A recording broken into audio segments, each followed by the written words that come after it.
ଆପଣମାନେ ଆଜି ଏହି ଶୁଭ ପ୍ରଭାତରେ ଶିଶିର ବାବୁଙ୍କର ବାସଗୃହରେ ଆଜି ଏକତ୍ର ହୋଇଛନ୍ତି। ସେ ଏକତ୍ର ହେବାର କାରଣ ହେଉଛି ଯେ ସମସ୍ତଙ୍କ ଭିତରେ ଗୋଟେ ଉତ୍କଣ୍ଠା ଯେ ବଳିଆର ଗୋଟିଏ ଜନ୍ମଦିନ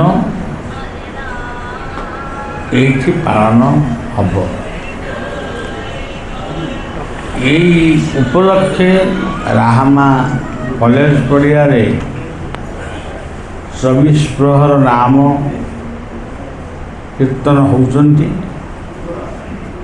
ସେଠି ମଧ୍ୟ ଭାଗବତ କଥା ଟିକେ ଚାଲିଛନ୍ତି, ମହୋତ୍ସବ ବି ହେଉଛନ୍ତି, ଏମିତି ସବୁ ଚାଲିଛି। ଆଜି ସାଧୁସନ୍ତମାନଙ୍କର କିଛି ଆଗମନ ହେବ, ବୈଷ୍ଣବମାନଙ୍କୁ ଟିକେ ସେବା ପୂଜା ଯାହା ଆମର ଶକ୍ତି ଦିଆଯିବ, ବୃକ୍ଷ ବଣ୍ଟନ ହେବ, ଗୋଟେ ଚକ୍ଷୁ ଶିବିର ମଧ୍ୟ କରୁଛନ୍ତି। ଯାଉ ଏସବୁ ହେଉଛି ପ୍ରକୃତରେ ଭଲ କାମ, କିନ୍ତୁ ସବୁଠାରୁ ଭଲ କାମ ହେଉଛି ଜନ୍ମଦିନରେ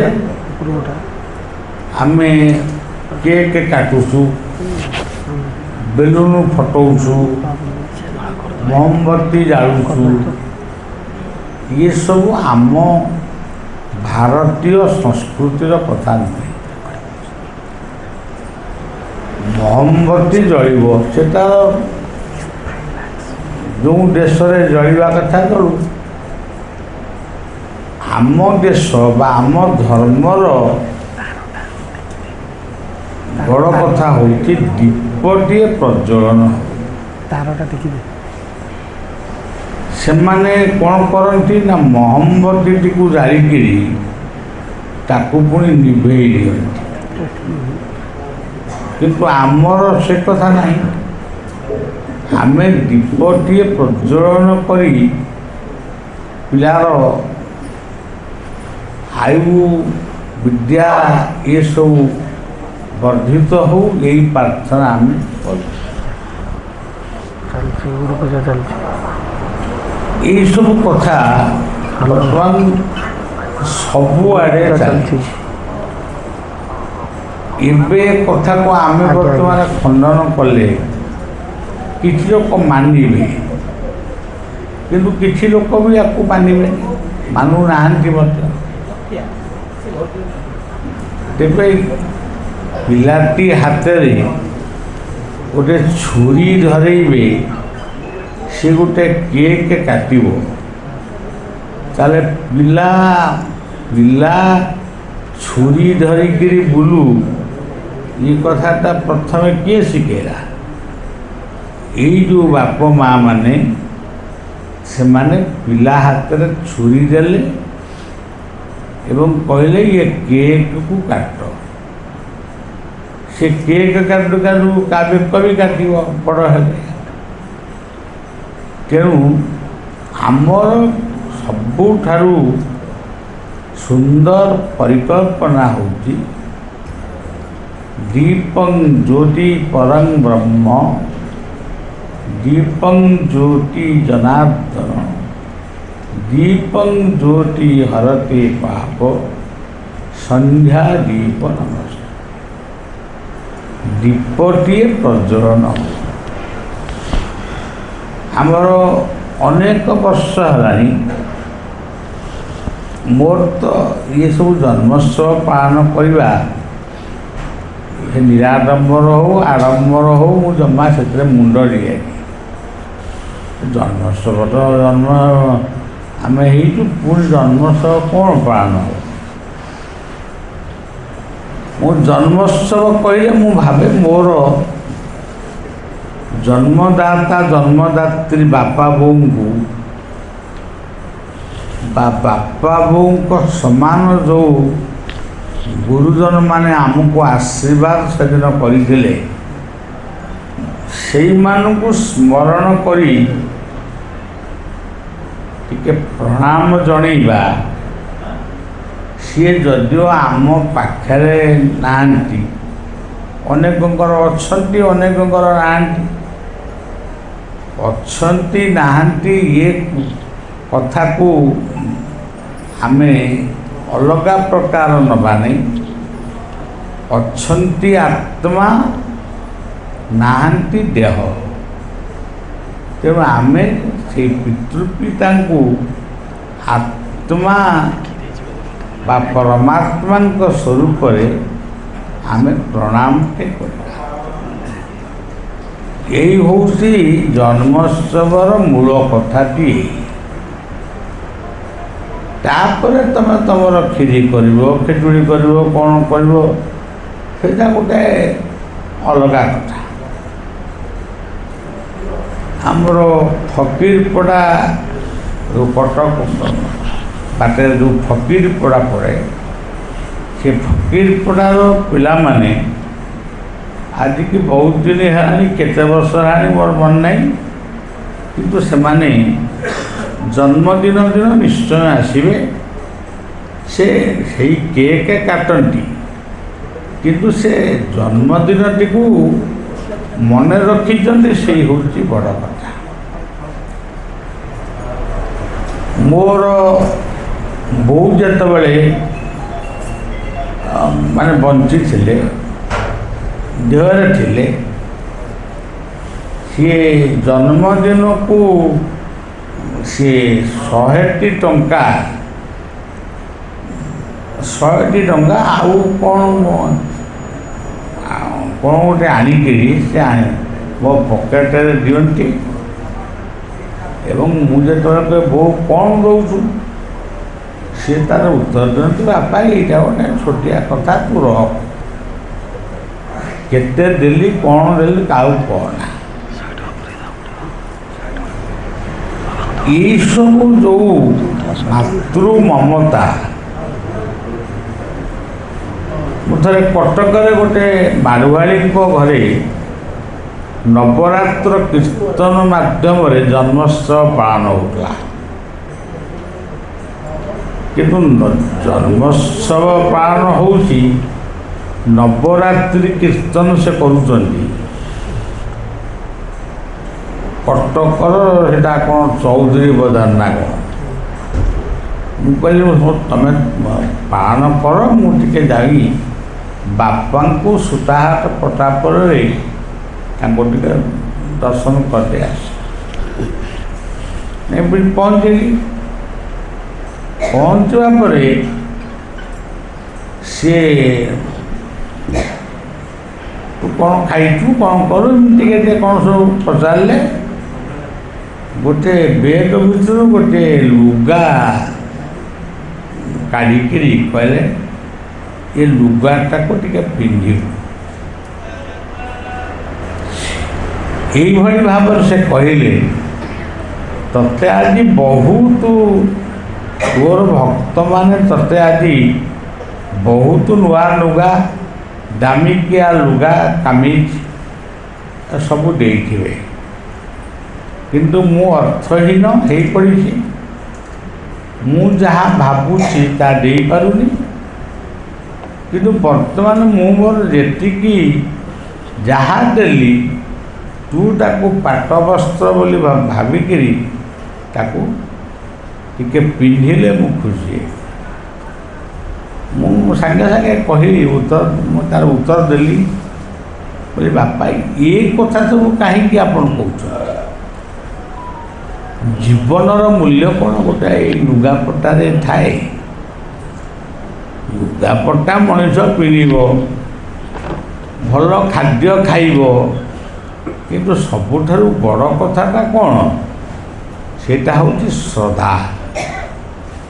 ବାପ ମାଙ୍କର ଶ୍ରଦ୍ଧାଟା, ସେଇଟା ରାହାମାହାଟ କ'ଣ, କଟକ ଚୌଧୁରୀ ବଜାର କ'ଣ, ଓଡ଼ିଶା ଛାଡ଼ିକିରି ବାହାରେ କ'ଣ, ସବୁ ଜିନିଷ ମିଳିବ, କିନ୍ତୁ ବାପମାନଙ୍କର ଯେଉଁ ଶ୍ରଦ୍ଧା, ଯେଉଁ ମମତା, ସେଇଟା କୌଣସି ସ୍ଥାନରେ ମିଳିପାରିବ ନାହିଁ।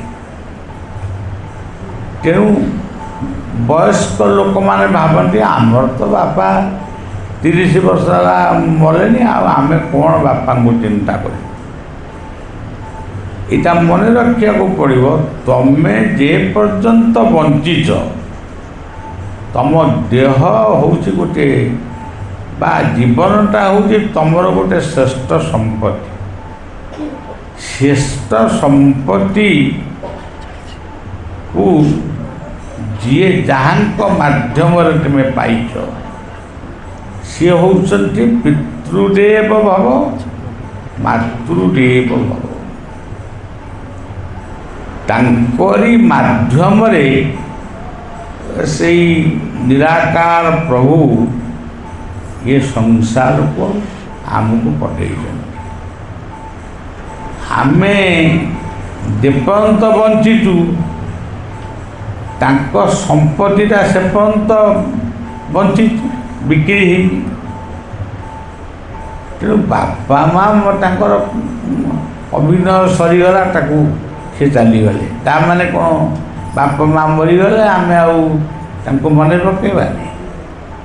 ଅନେକ ଗୋଟେ ଆଳ ଦେଖେଇ ଗୟାରେ ସାଦ ପକାଇଲେ ଆଉ ଆମେ ସାଦ ପକାଇବୁନି। ଏଇସବୁ ଯେଉଁ ମାନେ ଯାହାକୁ କହନ୍ତି ମାନେ ବୁଦ୍ଧିଆ କଥା କି ନିର୍ବୁଦ୍ଧିଆ କଥା, ମାନେ ସେ ବିଷୟରେ ତାଙ୍କର ଧାରଣା ବି କିଛି ନାହିଁ। ଆପଣମାନେ ଶୁଣିଥିବେ ଯେତେବେଳେ ରାଜା ଦଶରଥ ଦେହତ୍ୟାଗ କଲେ, ରାମ ଲକ୍ଷ୍ମଣ ସୀତା ଏସବୁ ଜଙ୍ଗଲରେ ବୁଲୁଥିଲେ। ତେବେ ସୀତା ଯେତେବେଳେ ଦଶରଥଙ୍କର ଶ୍ରାଦ୍ଧୋତ୍ସବ ଉପଗତ ହେଲା, ସେତେବେଳେ ରାମ ଲକ୍ଷ୍ମଣ କେହି ତାଙ୍କ ପାଖରେ ନଥିଲେ।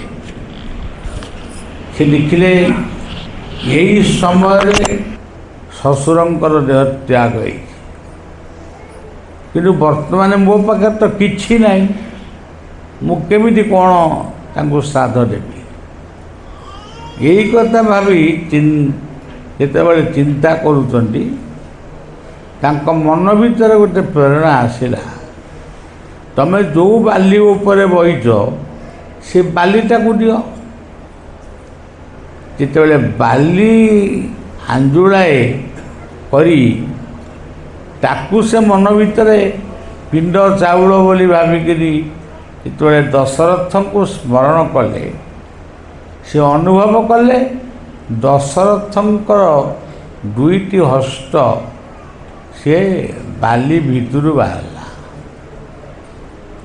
ଏଇଟାକୁ ଆମେ ପ୍ରମାଣ କରିପାରିବାନି, କିନ୍ତୁ ଯିଏ ଇଏ ଉପାଖ୍ୟାନଟି ଲେଖିଛି ସେ ନିଶ୍ଚିତ ଆମମାନଙ୍କୁ ସଚେତନ କରିବା ପାଇଁ ଲେଖିଛି। ଆମେ ମରିଗଲା ଏଇ ଯେଉଁ ଶବ୍ଦଟା ଆମ ଭିତରୁ ଆମକୁ ଏମିତି କବଳିତ କରି ରଖିଛି, ସିଏ ମରିଗଲା, ଇଏ ମରିଗଲା, ଇଏ ମରିଗଲା, ମୋର ଆଉ କେହି ନାହାନ୍ତି। ଏଇ ହେଉଛି ଆମମାନଙ୍କର ଭ୍ରମ ବା ଭ୍ରାନ୍ତ ଧାରଣା। କେହି ମରନ୍ତି ନାହିଁ, ସମସ୍ତେ ପରିବର୍ତ୍ତନ ହୁଅନ୍ତି। ଅବ୍ୟକ୍ତ ଦିନି ଭୂତାନି ବ୍ୟକ୍ତ ମଧ୍ୟାନି ଭାରତ ଅବ୍ୟକ୍ତ ନିଧନାନ୍ନୈବ ତତ୍ର କା ପରିବେଦନା। ଅବ୍ୟକ୍ତରୁ ବ୍ୟକ୍ତ ହେଉ, ପୁଣି ବ୍ୟକ୍ତରୁ ଅବ୍ୟକ୍ତକୁ ଯାଉ, କିନ୍ତୁ ଯେତେ ଥର ବ୍ୟକ୍ତ ହେଲେ ବି ଅବ୍ୟକ୍ତର ମୃତ୍ୟୁ ନାହିଁ। ଏ ଦେହଟି ଜଳରେ, ମାଟିରେ, ପାଣିରେ, ପବନରେ ଇଏ ସୃଷ୍ଟି ହେଇଛି। ଏମିତି ଗୋଟେ ଦିନ ଆସିବ, ସେ ଦେହଟା ଥିବ, କିନ୍ତୁ ସେଇ ଯେଉଁ ସୂକ୍ଷ୍ମ ଶକ୍ତି, ଆତ୍ମଶକ୍ତି, ସିଏ ପଳେଇବ। ସେ ପଳେଇବ ମାନେ ସେ ଯୋଉଠୁ ଆଇଥିଲା ସେଇଠିକି ଗଲା। ସେ କିନ୍ତୁ ଦେହଟାକୁ ସିନା ଆମେ ପୋଡ଼ି ପକାଇଲୁ କି ପୋତି ପକାଇଲୁ କି ଫୋପାଡ଼ି ଦେଲୁ, କିନ୍ତୁ ଆତ୍ମାକୁ ଆମେ ପୋଡ଼ି ପାରିନାହୁଁ। ନୈନଂ ଛିନ୍ଦନ୍ତି ଶସ୍ତ୍ରାଣି ନୈନଂ ଦହତି ପାବକ ନ ଚୈନଂ ପ୍ରେରୟାନ୍ତ୍ୟପ ନ ଶୋଷୟତି ମାରୁତ। ଯାହାକୁ ପାଣି ଓଦା କରିପାରେ ନା, ଅସ୍ତ୍ର ଛିଣ୍ଡେଇ ଦେଇପାରେ ନା, ଅଗ୍ନି ଜାଳି ଦେଇପାରେ ନା, ସିଏ ହେଉଛି ଆତ୍ମା।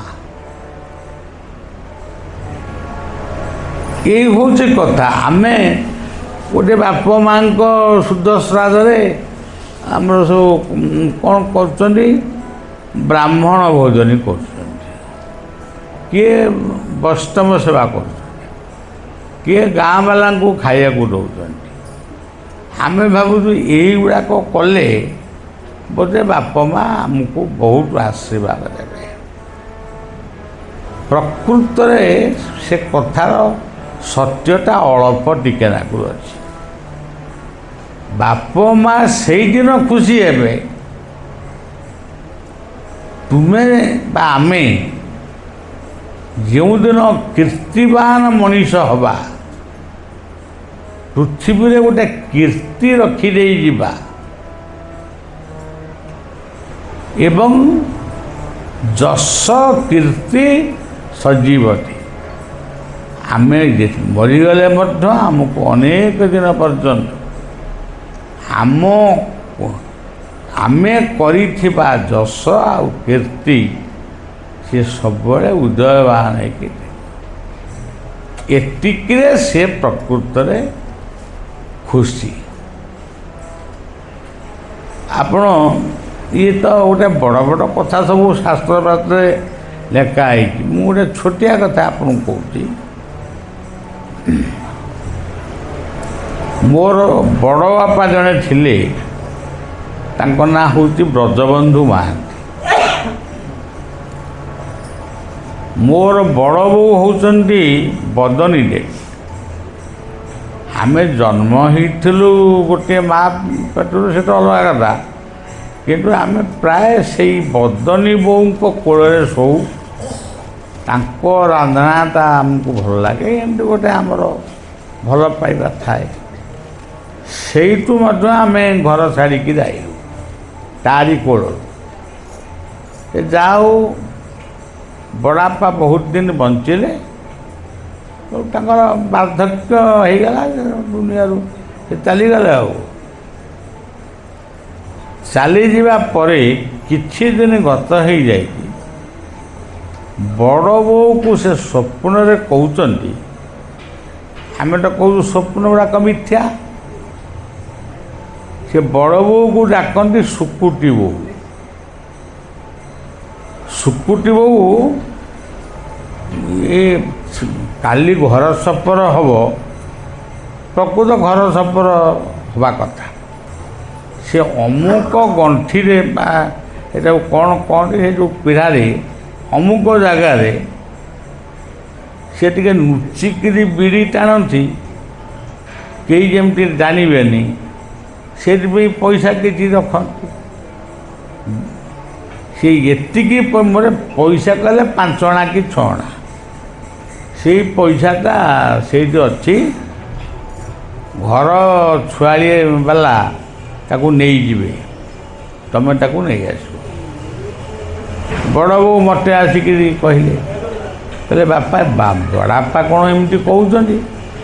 ଯଦି ସେ କହୁଛନ୍ତି ତୁମେ ଟିକେ ଅନୁସନ୍ଧାନ କରୁନା, ଦେଖ ପ୍ରକୃତରେ ସେ ଯେମିତି କହିଥିଲେ, ଗୋଟିଏ ପୁଡ଼ିଆରେ କ'ଣ ସେଇଟା 5 ଅଣା କି 6 ଅଣା ଏମିତି ଗୋଟେ ପଇସା ତାକୁ ବନ୍ଧା ହେଇକିରି ସେ ଚାଳରେ ଅଛି।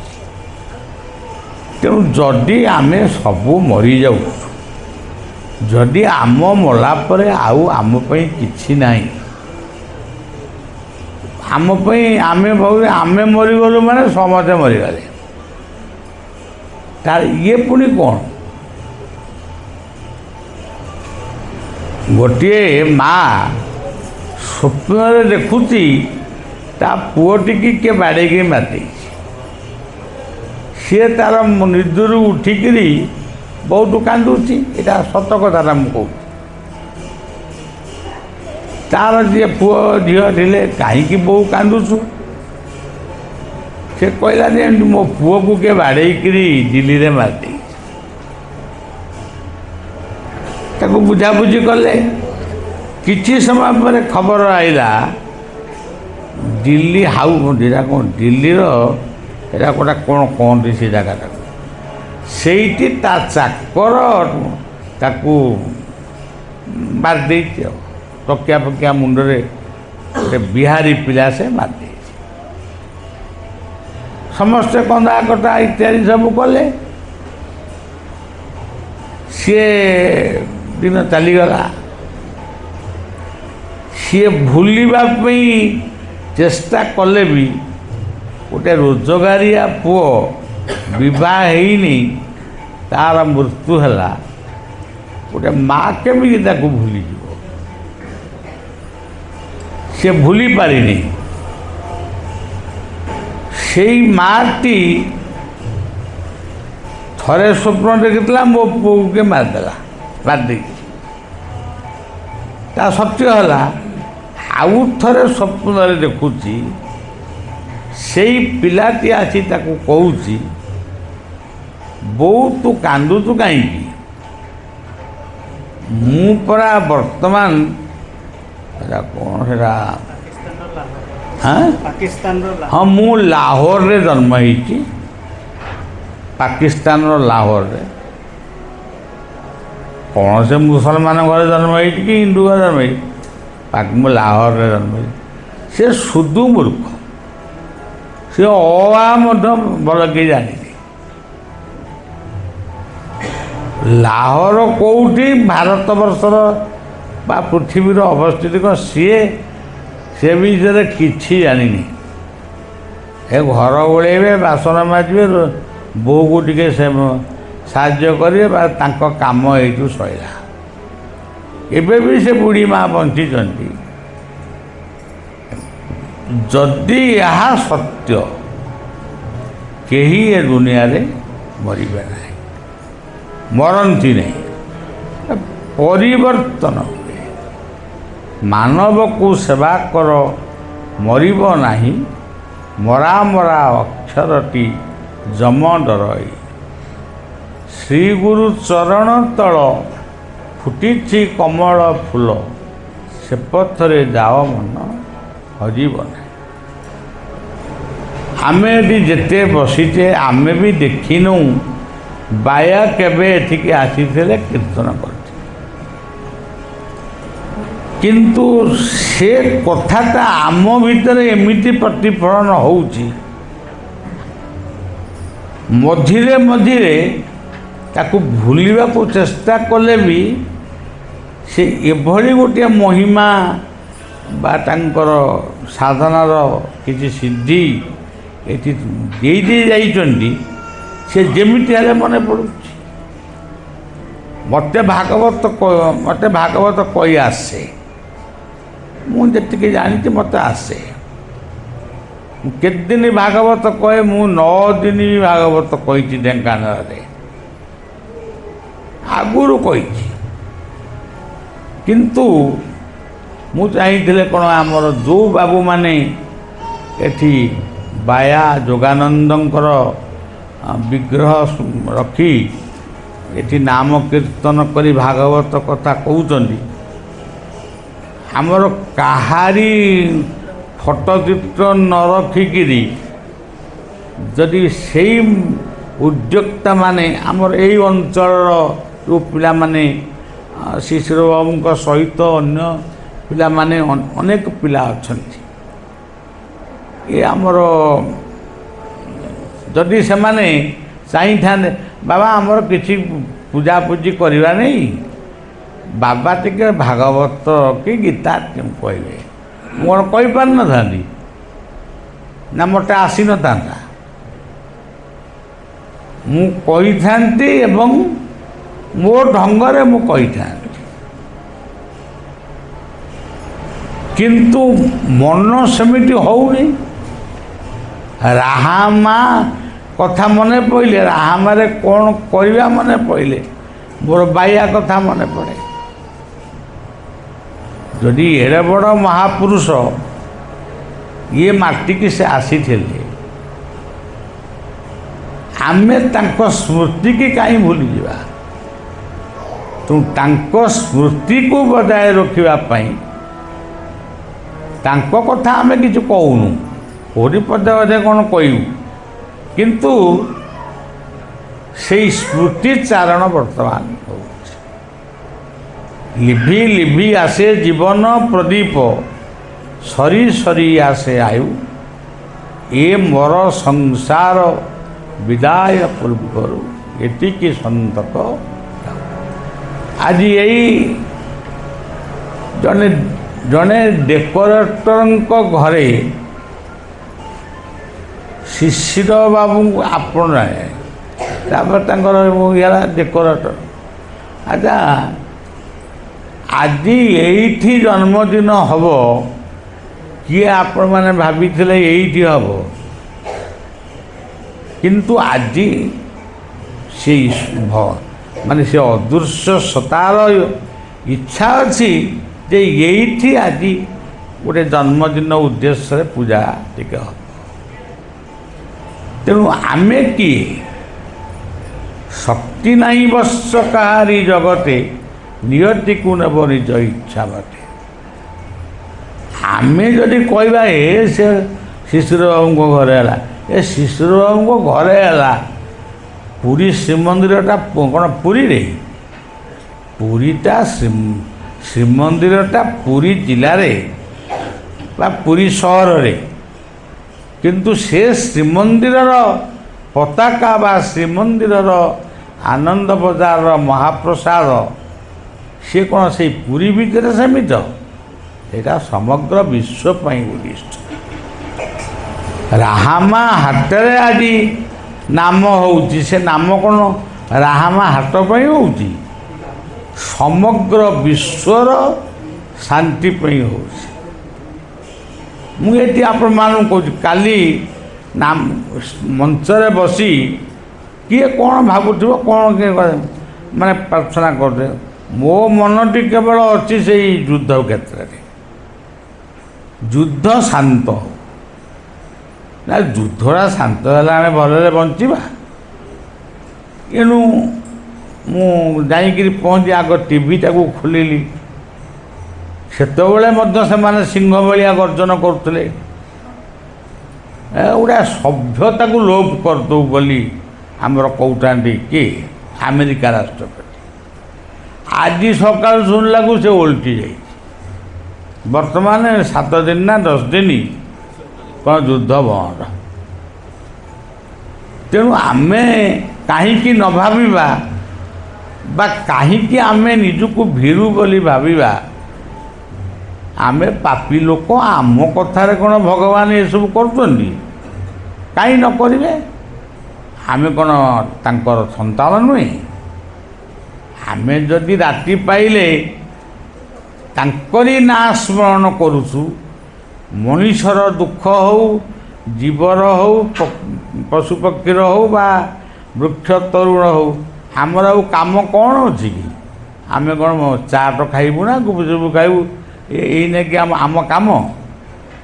ଆମର ଦିନ ରାତି ପାହେ ବିଶ୍ୱର ଶାନ୍ତି ପାଇଁ ପ୍ରାର୍ଥନା କରି, ପୁଣି ରାତି ଆସେ ଶୋଇବା ପର୍ଯ୍ୟନ୍ତ ବିଶ୍ୱବାସୀ, ଦେଶବାସୀ, ଆପଣମାନେ ଯେଉଁମାନେ ବଳିବାକୁ ଭଲ ପାଉଛନ୍ତି କି ଭଲ ପାଉନାହାନ୍ତି, ସମସ୍ତଙ୍କ ପାଇଁ ଆମେ କେବଳ ପ୍ରାର୍ଥନା କରୁ। ତେଣୁ ଆମ ପ୍ରାର୍ଥନାରେ କାହିଁକି ଯୁଦ୍ଧଟି 7 ଦିନ ଘୁଞ୍ଚିଲା ବୋଲି କହିଲେ କ'ଣଟା ଭୁଲ ହେଇଯିବ? ତେଣୁ ଆମର ସେ ବିଶ୍ୱାସ ରହିବା ଉଚିତ, ଆମ ପ୍ରାର୍ଥନା ପ୍ରଭୁ ଶୁଣିଛନ୍ତି। 1999 ମସିହା ବାତ୍ୟାରେ ମୁଁ ଥିଲି ଦିଲ୍ଲୀରେ, ଗୋଟେ ଛୋଟିଆ ପ୍ରୋଗ୍ରାମରେ ଥିଲି। ଦିଲ୍ଲୀରୁ ଗାଡ଼ି ଚାଲିଲା, ମାନେ କେମିତି ଓଡ଼ିଶାରେ ପହଞ୍ଚିବୁ ଆମକୁ ଯେମିତି ଲାଗୁଥାଏ ମାନେ ଗୋଟେ କ'ଣ ଗୋଟେ ବିରାଟ ଗ୍ୟାପ୍ ଭଳିଆ।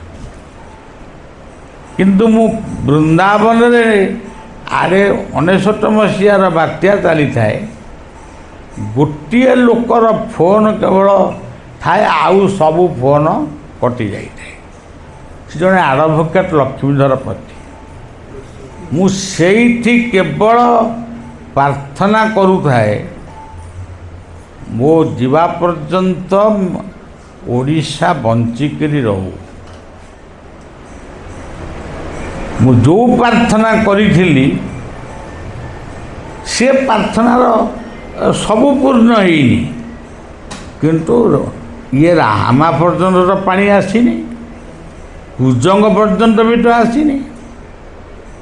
ସେଇ ଇଏ ସବୁ ନଈ କୂଳେ ସବୁ ଥିଲେ ଟୁଙ୍ଗି ଭୁଙ୍ଗି କରି ସେଇ ସବୁ ବାଜିଗଲେ। ତେଣୁ ବିଶ୍ୱାସ ମିଳଇ କୃଷ୍ଣ ତର୍କେ ବହୁ ଦୂର।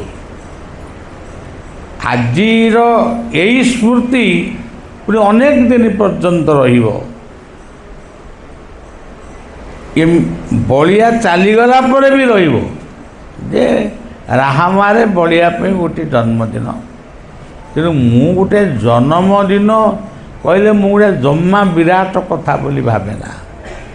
ଏଇ ଯେଉଁ ଶ୍ରଦ୍ଧା ଆପଣମାନେ ଅର୍ପଣ କଲେ ସେଇ ଶ୍ରଦ୍ଧାଟା ହିଁ ଭଗବାନ ହିଁ ଗ୍ରହଣ କରନ୍ତି। ସେ ଶ୍ରଦ୍ଧା ବ୍ୟକ୍ତ ଦୁନିଆରେ ତାଙ୍କ ପାଖରେ କିଛି ନାହିଁ। ତେଣୁ ଆପଣମାନେ ଏ କାର୍ଯ୍ୟକ୍ରମଟି ଆମର ଏଇଠି ରଖିବା। ସନ୍ଧ୍ୟାବେଳେ ଦୀପଦ ଭାଗବତ କଥା, ଭାଗବତ ଗୋଟେ 3 ଦିନରେ କହିବା ମୋ ପକ୍ଷରେ ସମ୍ଭବ ନୁହେଁ, ତଥାପି ଟିକେ ଟିକେ ସାରାଂଶ କଥା କହିବା।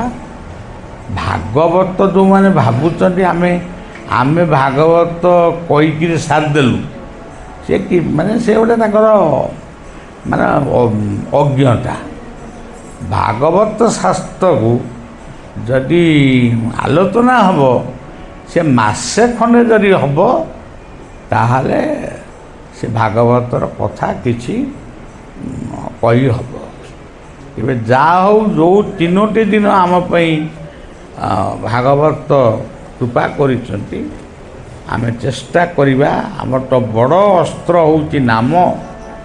ସେଥିରେ ନାମ କୀର୍ତ୍ତନ ଆଜି ହେବ, ସାଧୁସନ୍ତମାନଙ୍କର ପୂଜନ ହେବ, କିଛି ସମାଜ ସେବା ପାଇଁ ଚକ୍ଷୁ ଶିବିର ନା କ'ଣ ଗୋଟେ କରାଯାଉଛି। ଆଉ ଯିଏ ତ ଆସିବେ ସେ ପ୍ରସାଦ ପାଇବେ। ଇଏ କ'ଣ କମ୍ ବଡ଼ କଥା? ଆକୁ କ'ଣ ଯିଏ ମାନେ ସେ କରିଦେବ? ଯାହା ପାଖରେ କୋଟି କୋଟି ଟଙ୍କା ଅଛି ସେ କରିପାରିବ? କେବେ କରିପାରିବନି। ପୂର୍ବେ ଯେଉଁ କରିଥାଇ ସ୍ୱୀକୃତ, କେଶବ କାର୍ଯ୍ୟ ଲାଗେ ତାହାର ଚିତ୍ତ। ପୂର୍ବ ଅର୍ଜିତ କର୍ମ ଫଳେ ଯାଚି ମୁଁ ଦେଉଥାଏ ବଳେ। ଯାହାର ପୂର୍ବ ଭାଗ୍ୟ ଦିଶେ ତା ପୁତ୍ର ସାଧୁ ସଙ୍ଗ ମିଶେ। ତେଣୁ ଆପଣମାନଙ୍କର ସ୍ୱୀକୃତ ସଂସ୍କାର, ପିତାମାତାଙ୍କର ଆଶୀର୍ବାଦ ପାଇଁ ଆଜି ପବିତ୍ର ରାହାମା ମାଟିରେ ଆଜି ସୁନ୍ଦର କାର୍ଯ୍ୟକ୍ରମ ହେଉଛି। ଏଠି ମଧ୍ୟ ଜଣେ ଭକ୍ତର ଗୋଟେ ଶ୍ରଦ୍ଧାର ନିମନ୍ତ୍ରଣ, ତାକୁ କିଏ କାଟିବ? ଶ୍ରଦ୍ଧାଟାକୁ କେଉଁ ଲୋକର ଏତେ ସାହସ, ସେ ସବୁ କାଟି ପକାଇବ। ବେକ କାଟି ପକାଇବ, ହାତ କାଟି ପକାଇବ, ଗୋଟେ ଛୁରୀ ଧଇଲେ ସବୁ କାଟି କୁଟି ପକାଇବ। କିନ୍ତୁ ଶ୍ରଦ୍ଧାକୁ କେହି କାଟିପାରିବେନି। ବିଶ୍ୱାବସୁ ଶବରର କଥା ଏଇଠି ପ୍ରଯୁଜ୍ୟ। ରାମାୟଣର ଶ୍ରବଣା, ଦ୍ୱାପର ଯୁଗର ମହାତ୍ମା ବିଦୁର, ଏ ସବୁ କଥା ଏଇଠି ଅଛି। ଶ୍ରଦ୍ଧାବାନ ଲଭତେ ଜ୍ଞାନ। ତେଣୁ ଆପଣଙ୍କ ଶ୍ରଦ୍ଧାକୁ ସତ୍ୱଗୁଣରେ ଶୁଭେଚ୍ଛା ଜଣେଇ ଇଏ ପଞ୍ଚାୟତର, ଇଏ ଜିଲ୍ଲାର, ଏ ନିର୍ବାଚନ ମଣ୍ଡଳୀର ଏଠି ଯେତେ ବସିଛନ୍ତି ସମସ୍ତ ପରିବାରବାସୀଙ୍କର ଏବଂ ଯେଉଁ ପରିବାରରେ ଇଏ କାର୍ଯ୍ୟକ୍ରମ ହେଉଛି ସେ ପରିବାରର ଶୁଭକାମନା କରୁଛି। ଆପଣମାନେ ସୁସ୍ଥ ରୁହନ୍ତୁ। ଆମେ ଯୁଆଡ଼େ ଗଲେ ବି ଆପଣଙ୍କ ଲୋକ ତ ମୁଁ ଅରିଲ, ମୋ ଘରଟା ତ ଅରିଲ ଆଉ, ତେଣୁ ମୁଁ କ'ଣ ଆପଣଙ୍କ ପାଖରେ ଅତିଥି ହେବି ନା ବିଦେଶୀ ହେବି? ତେଣୁ ଆପଣ ମୋ ପାଇଁ ଅତିଥି କି ବିଦେଶୀ ନୁହନ୍ତି କି ମୁଁ ବି ନୁହେଁ। ତେଣୁ ଇଏ ଆମର ଗୋଟେ ଭଲ ପାଇବାର କାର୍ଯ୍ୟକ୍ରମ ଚାଲିଛି। ତେଣୁ ବିଶ୍ୱର ଶାନ୍ତି ପାଇଁ ଟିକେ ନାମ ଦି ମିନିଟ୍ କରିଦିଅ। जय जय राधा हरि बोल, जय जय राधा रमण हरि बोल, जय राधा हरि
रमण हरि, जय श्री राम।